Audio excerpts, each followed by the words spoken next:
মামলাটা হচ্ছে 2018 সালে নিরাপদ সড়ক আন্দোলনে মানববন্ধন করেছে স্বর্ণ কিশোরী সূর্য কিশোরদেরকে নিয়ে। তখন এই চ্যানেল আইতেই আমরা শুরু করেছিলাম এই যাত্রা 2012 সালে। 2018-তে এসে এই অনুষ্ঠানটি হঠাৎ বন্ধ করে দেওয়া হয়। পরবর্তীতে আমি জানতে পারি ফরিদুর রেজা সাগরের লেখা সমকালে তিনি লিখেছেন শাইখ সিরাজ ঘটনাটি ঘটিয়েছেন।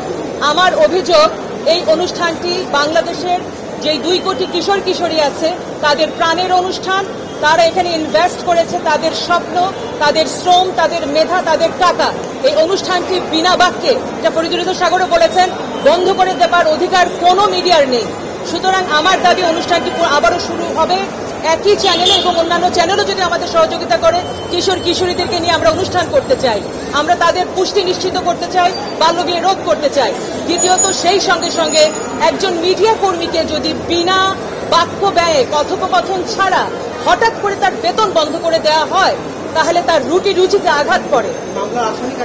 শাইখ সিরাজ করেছি কারণ ফরিদুর রেজা সাগর লিখেছেন এই ঘটনাটি ঘটিয়েছেন শাইখ সিরাজ। তবে শাইখ সিরাজকে প্রথম যখন আমরা একটি লিগ্যাল নোটিশ পাঠিয়েছি তিনি জানিয়েছেন যে বোর্ড এটাতে জড়িত।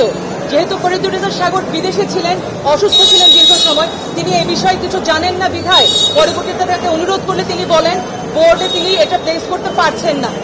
এরপরে আমি বোর্ডের, যেহেতু উনি লিখেছেন শাইখ সিরাজ, বোর্ডের সকলে এটার সাথে সম্পৃক্ত, বোর্ডের বাকি সকলকে এখানে সম্পৃক্ত করা হয়েছে।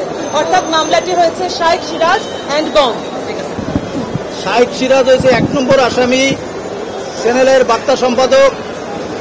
ওনার নির্দেশে এই মামলার বাদী 2018 সালে আন্দোলনকারীদের পক্ষে স্বর্ণ কিশোরীদের নিয়ে যখন অবস্থান নেয় তখন এই আন্দোলনকারীদের বিপক্ষে থেকে ওনার স্বর্ণ কিশোরী বন্ধ করে দেয় এবং ওনার ওইখানে যে চাকরি ছিল চাকরি থেকে বিনা নোটিশে ওনাকে আর চাকরি ফেরত দেয় নাই।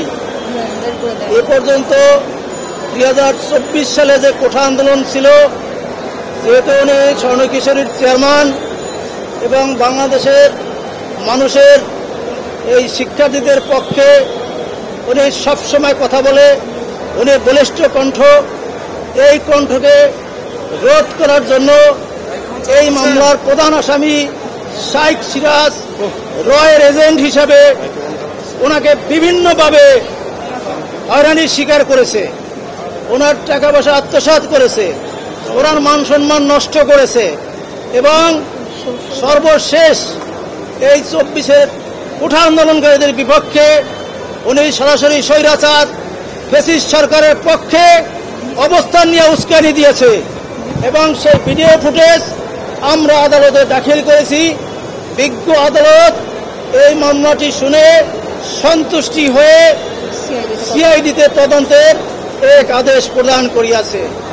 আমরা এই রয়ের এজেন্টদের সমূলে উৎখাত করার জন্য মিডিয়াদের কাছে আমরা সহযোগিতা চাচ্ছি, কারণ বাংলাদেশে এইসব এজেন্ট থাকতে দেওয়া যাবে না।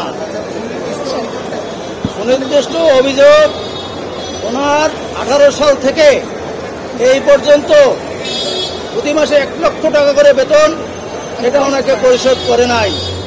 ওনার স্বর্ণ কিশোরী, উনি চেয়ারম্যান, এটা অবৈধভাবে অন্যায়ভাবে বন্ধ করে দিয়ে ওনার কোটি কোটি টাকার ক্ষতি সাধন করেছে এবং স্বর্ণ কিশোরীদের আর স্বর্ণ কিশোরী আমরা করতে দেয় নাই এবং বিভিন্ন সময় ওনার কাছে এই শাইখ সিরাজের লোক বিভিন্ন ইনফরমেশন দিয়া চাঁদা দাবি করে আসিতেছে, না দিলে ওনার সমস্যা হবে।